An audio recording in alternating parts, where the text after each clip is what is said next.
The main goal of our project was to create a fun, classic, Pokemon-style battler. We like Pokemon and enjoy the gameplay of simple battlers, and thought this would be really fun to make. For those who don't know, the gameplay loop goes like this. It's a 1v1 battle where a player and opponent take turns doing actions. Here, it's just attacking. You can choose a move to take from the ones you have, and it does damage to the opponent, unless it misses, but it also uses up some of your AP. The opponent then takes their turn, and it goes back and forth until one of the Pokemon runs out of HP.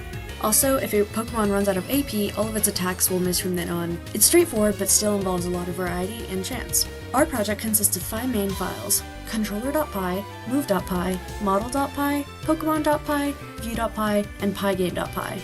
Move.py contains a simple class, move, that allows for move objects that store the name, element, damage, hit chance, and AP cost of each.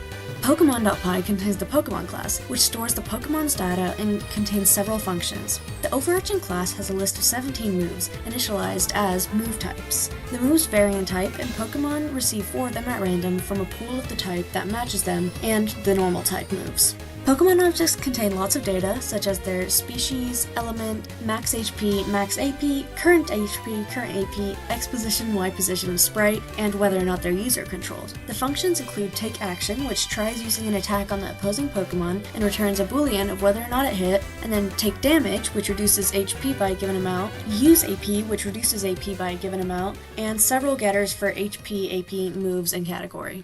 Controller.py facilitates the player's interaction with the game. It has an abstract class, controller, that lays out an abstract method of getting a move input from the player. There are then 2 subclasses, Pygame Controller and Command Line Controller. The Command Line Controller class was used for early development, where the game was purely in text form, and the user typed in a number from 1 to 4 to select a move.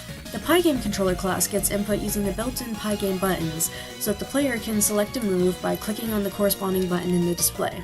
Model.py stores most of the information about the game itself. It contains the class PyGameModel, which stores facts about the game, such as elemental weaknesses and resistances, as well as several functions. There's an initializer that takes a controller and view class in order to facilitate communication between the 3. The biggest function is PyGameHandleBattle, which loops between the player and AI's turns until one of the Pokemon faints. It generates the background and buttons, putting the player's Pokemon moves onto them, and it also creates the win and lose end screens. It then repeatedly updates the scene, displays all the Pokemon, and either runs the player or AI turn. It receives the player input from the controller object and calls the take action function for chosen moves, or if it's an AI, a randomized one, then calls the animation functions from the view object. It checks each Pokemon's health at the end of each turn, ending the game if either of them drop to 0. The Pygame Model class also has a check effectiveness function that takes both Pokemon objects and the chosen move, and checks types to see if the move has any weakness or resistance effects. View.py implements the game's visuals with Pygame. It has a Pygame View class with many different functions. It has several functions for displaying different things, such as the fort move buttons, the health and AP bars, all the Pokemon sprites, and all the attributes.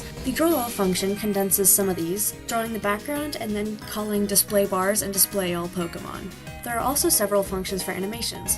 Attack makes the player Pokemon quickly dart forwards, hit knocks the player Pokemon back, op attack makes the opposing Pokemon dart forwards, and op hit knocks the opposing Pokemon back. Display hit makes attack animations, taking in whether the attack successfully hit, the attack's type, both of the Pokemon, and whether or not the attacking Pokemon is player controlled.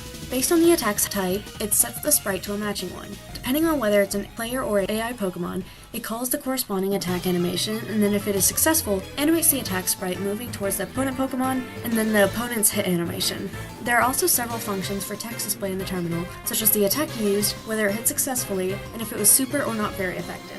Finally, PyGameGame.py consolidates the various objects and launches the battler. It picks random Pokemon for the player and computer, and initializes the objects. It then initializes controller, view, and game model objects, then calls the model's PyGameHandleBattle function to run the game. You can see examples of it being played here.